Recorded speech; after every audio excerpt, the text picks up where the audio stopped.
타치과에서 한 임플란트가 세네 달에 한 번씩 보철이 빠진다고 오신 환자분입니다. 문제가 뭘까요? 업엇에서 보철과 치과형 본드로 붙는 부분의 길이가 최소 3mm 정도 되어야 합니다.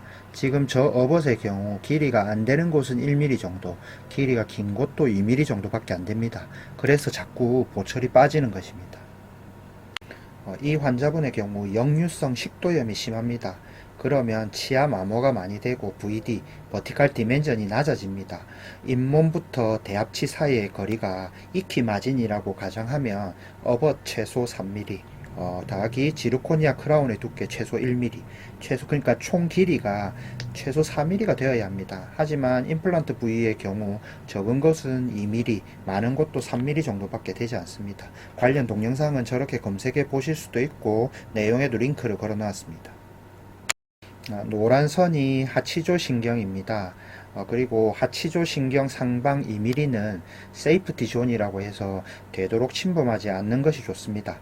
임플란트 길이는 8mm 정도 되는 듯 합니다. 임플란트의 길이를 줄이는 것도 별로 좋지 않습니다. 보통 대합치와의 공간이 안 나오면 임플란트를 조금 깊게 식립하고 마진을 서브 마진으로 잡아서 업엇의 길이를 길게 해서 임플란트의 리텐션, 임플란트 보철 탈락 저항을 높이는 방법이 있습니다. 하지만 이 케이스의 경우 대합치와의 공간이 낮아서 임플란트를 깊게 식립하려면 세이프티 존을 침범하거나 임플란트 길이를 5, 6, 7mm 중에 하나를 선택해야 합니다. 이런 경우가 어떤 선생님이 해도 보철물의 리텐션을 잡기가 쉽지 않습니다. 10년 넘게 고민을 거듭하다가 요즘 뉴욕치과에서는 업엇의 리텐션 그루브를 줍니다. 이렇게 만들고 나선 어떤 경우 임플란트 보철물이 몇 달에 한 번씩 빠져오는 일은 거의 없어졌습니다.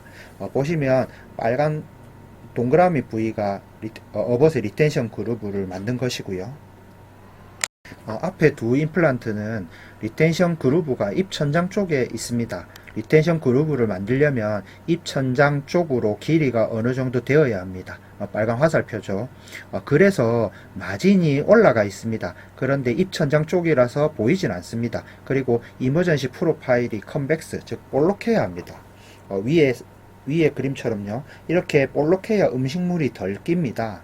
그러니까 다시 한번 정리를 하면요. 리텐션 그루브를 만들려면 업엇의 폭이 어느 정도 되어야 하고, 그러려면 그쪽에 마진이 올라가야 되기 때문에 심미적인 부분을 해치지 않는 쪽에 리텐션 그루브를 만들어야 합니다.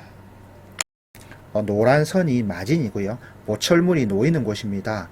마진으로부터 업엇 탑, 빨간 화살표의 길이가 최소 3mm가 되어야 합니다. 마진을 올리면 빨간 화살표 길이가 줄어듭니다. 저 길이가 줄어들면 리텐션이 줄어들겠죠. 하지만 그렇게 해서 줄어든 것보다 리텐션 그루브를 만듦으로써 리텐션을 훨씬 늘릴 수 있습니다.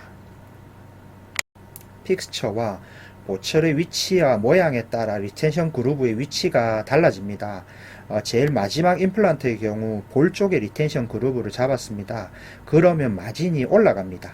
하지만 두 번째 작은 어금니이기 때문에 볼 쪽이라도 잘 보이지 않습니다.